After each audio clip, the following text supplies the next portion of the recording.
বাড়িতে যদি ইঁদুর একবার কোনোভাবে ঢুকে যায়, দেখা যায় এদের সংখ্যা দিনকে দিন কিন্তু বাড়তেই থাকে বন্ধুরা।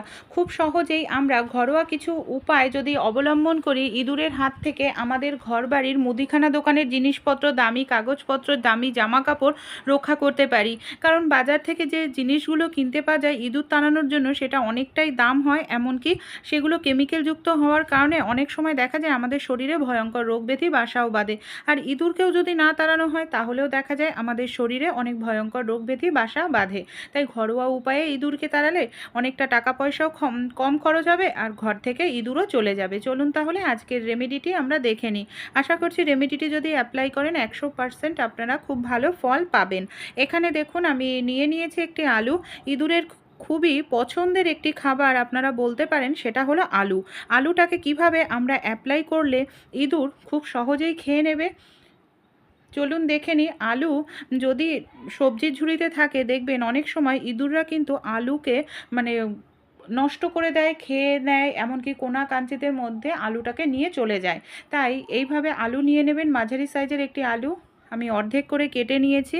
এবার দেখুন আমি কি করছি, এই আলুটাকে এইভাবে আমি ছোট ছোট পিস পিস করে কেটে নিচ্ছি। এইভাবে আপনারা ছোট ছোট পিস পিস করে আলুটাকে সবার প্রথমে কেটে নিন। তারপর আমাদের কি করতে হবে, কিভাবে আলুটাকে ব্যবহার করলে ইঁদুররা খুব সহজে এটা খাবে, এমনকি বাড়ির থেকে বাইরে গিয়ে মারা যাবে। আমরা তো অনেক ধরনের জিনিস ব্যবহার করি, কিন্তু দেখা যায় ইঁদুররা মরে ঘরের কোনায় থাকে, পচা দুর্গন্ধ বের হয়, এমনকি খোঁজাখুঁজি শুরু হয়ে যায়, না হয় ঘরে টেকা দায় হয়ে পড়ে। আমাদের বাড়িতে যে এই ধরনের ওষুধ থাকে, যে ওষুধের ডেট শেষ হয়ে গেছে, এই ধরনের কোনো ওষুধ নিয়ে নেবেন। এই ধরনের ওষুধ কিন্তু ইঁদুর মারতে ভীষণ সাহায্য করে। কারণ এই যে ডেট শেষ হয়ে যাওয়া ওষুধ, এগুলো কিন্তু একটা বিশেষ সমতুল্য হয়ে যায়। আর এই ধরনের ওষুধ যদি আমরা ঠিকঠাক মতো ব্যবহার করতে পারি, খুব সহজেই ঘরোয়া উপায়ে ইঁদুরকে তাড়িয়ে ফেলতে পারবো। ওষুধটাকে এখানে আমি খুব ভালো করে দেখুন এইভাবে গুঁড়ো করে নিয়েছি। এবার আমাদের যে আলুর টুকরোগুলো রয়েছে, আলুর টুকরোগুলোকে কি করব, এইভাবে ওষুধের গায়ে খুব ওষুধ যে গুঁড়ো করে নিয়েছি তার গুঁড়োটা আলুর টুকরোর গায়ে ভালো করে এইভাবে লাগিয়ে নিতে হবে।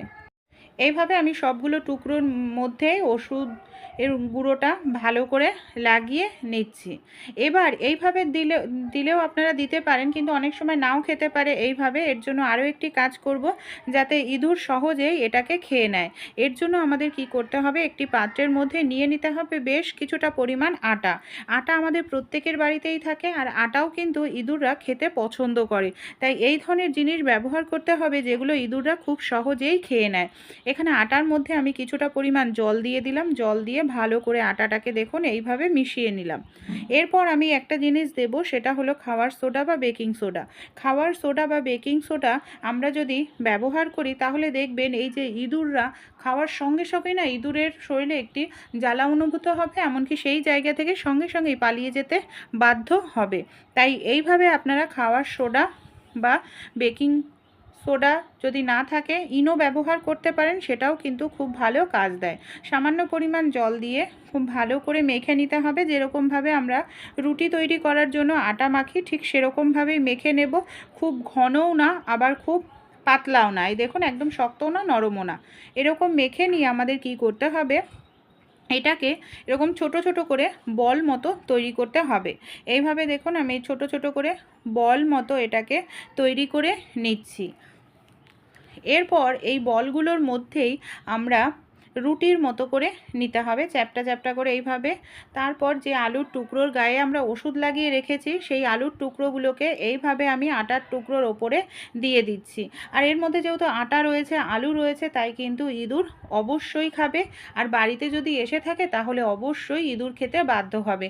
আর এটা যদি আপনারা ব্যবহার করেন, দেখবেন প্রথম দিন না খেলেও দ্বিতীয় দিন কিন্তু ইঁদুররা খাবে, আর খেলেই কিন্তু ইঁদুররা পালিয়ে যেতে বাধ্য হবে। এইভাবে আমি সবগুলো যে আটার বল রেডি করে নিয়েছি, তার মধ্যে আলুর টুকরোগুলোকে এইভাবে আমি ভরে রেডি করে নিচ্ছি। খুব সহজ একটি রেমেডি।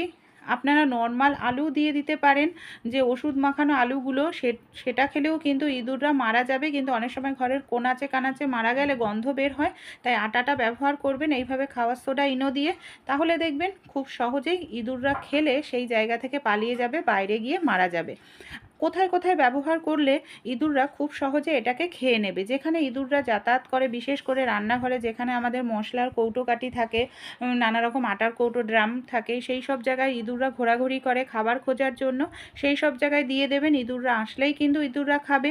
রান্নাঘরে তো খাবারের গন্ধ সব সময় থাকে, আর রাত্রিবেলায় লাইট বন্ধ করলেই দেখবেন রান্নাঘরে ইঁদুরের উৎপাত শুরু হয়। রান্নাঘরে গ্যাসের ওভেনের নিচে, গ্যাসের ওভেনের ওপরে আপনার একটা দুটো দিয়ে রাখুন। ইঁদুর আসলে অবশ্যই ইঁদুর খাবে খাবার ভেবে, আর খেলেই কিন্তু ইঁদুর মারা যেতে বাধ্য হবে।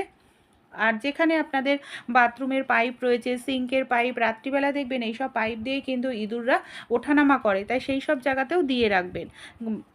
এই ঘরোয়া রেমেডিটি একবার ট্রাই করে দেখুন, 100% গ্যারান্টি দিয়ে বলছি ইঁদুররা কিন্তু খুব সহজেই আপনার বাড়ি থেকে পুরোপুরি চলে যেতে বাধ্য হবে।